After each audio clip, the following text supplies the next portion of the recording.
Hey, what's going on, everybody? It's Coach Matt, EliteThrowsCoaching.com, Primal Athlete Training Center here in Cranston, Rhode Island. Believe it or not, this is one of the last videos that you are going to see from this location.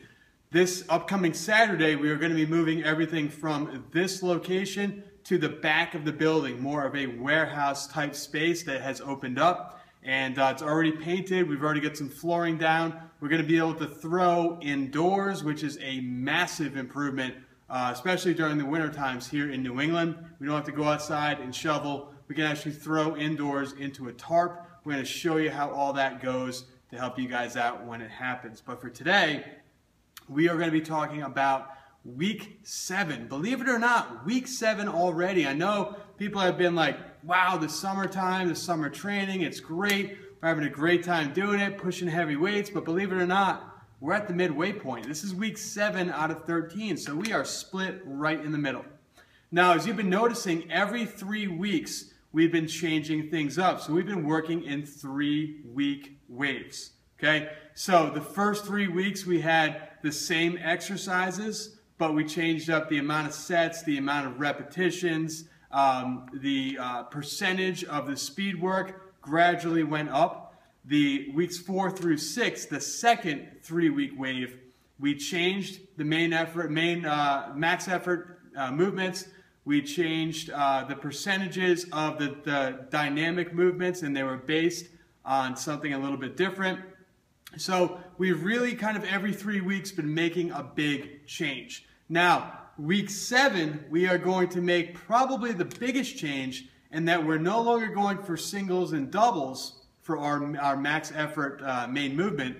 We are going to be going for sets of 5 and 3. Now, you might be asking yourself, well, why is this? Well, for the most part, the majority of athletes who are doing this, and the amount of people that are part of this team, are high school athletes or high school coaches who are giving this to their high school athletes. Now, at that young age, we still need volume. Yes, you're getting volume with your assistance movements, but we still need volume. We still need to practice these max effort movements. So again, we're not going light. Don't take it that way. We're not going light, where it's a max set of 5, max set of 3, max set of 5. So it's a very heavy set of 5. Heavy in this case is relative. So we're not going for a heavy 1 or a heavy 2. This week it's a heavy 5. Now typically it's going to take you fewer sets to get to your max set of 5 because you're going to fatigue a lot earlier. But that's where we want to go with this. Now the assistance movements are all going to work the same way they've done the previous 3-week waves. So again, that is going to be right in the workout that's provided in the email. The dynamic movements are going to be switched up a little bit as well. So the dynamic movements are going to be based on your max effort movements from weeks 4 through 6. So again, things get switched up, constantly changing, constantly evolving this program. Again, does it still fall under that umbrella of being a conjugate style of training? Yes, it most certainly does. We are just taking the repetitions for that max effort movement and increasing from sets of 1 and 2 to sets of 5 and 3. All right? With your accessory movements, again, for both the max effort and the dynamic effort days, those are going to be explained in the workout because it's very complicated for me to try to do it here on video. You have to make sure to sign up to be part of the team. That way you get the full, it's usually 11 or 12 page PDF of what it's going to happen that week. Okay? The other thing, make sure you guys are still going out and throwing. I know July is a very tough month.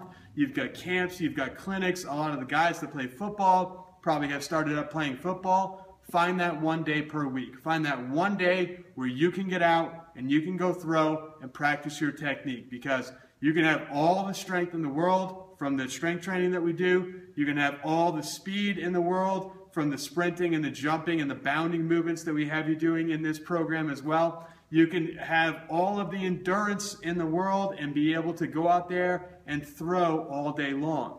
However, If you don't have good form and good technique, none of the other stuff really matters that much. So you need to make sure you guys have got to get outside and throw at least one time a week. I'd love to see 30 hard throws from you in that one day in each of your events. So if you do shot and discus, 30 throws on one day for shot, 30 throws on a separate day for discus. If you can only get out one day, maybe do 15 to 20 of shot, 15 to 20 hard throws in discus, just to keep your body moving, going through the movements, and really trying to nail down the technique, because technique in the throws is everything. Again, I am a strength and conditioning specialist. That is what I do. I am a strength coach.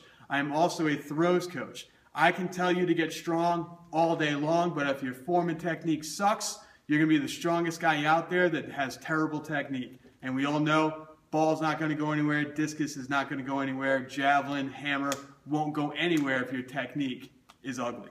All right, so get out there and throw. We hope you're all enjoying this off-season program. Again, this is something that you need to go to the website elitethrowscoaching.com and sign up for. Now, at the end of 13 weeks, we are going to be having our fall, our preseason work, which is a lot more explosive, a lot more kind of balanced between pure strength and explosion. So make sure you guys check that out. You need to have a system if you want to get better. This is the system. It's $14 a month. Go to the website down below and get signed up. We hope to see you be part of our team.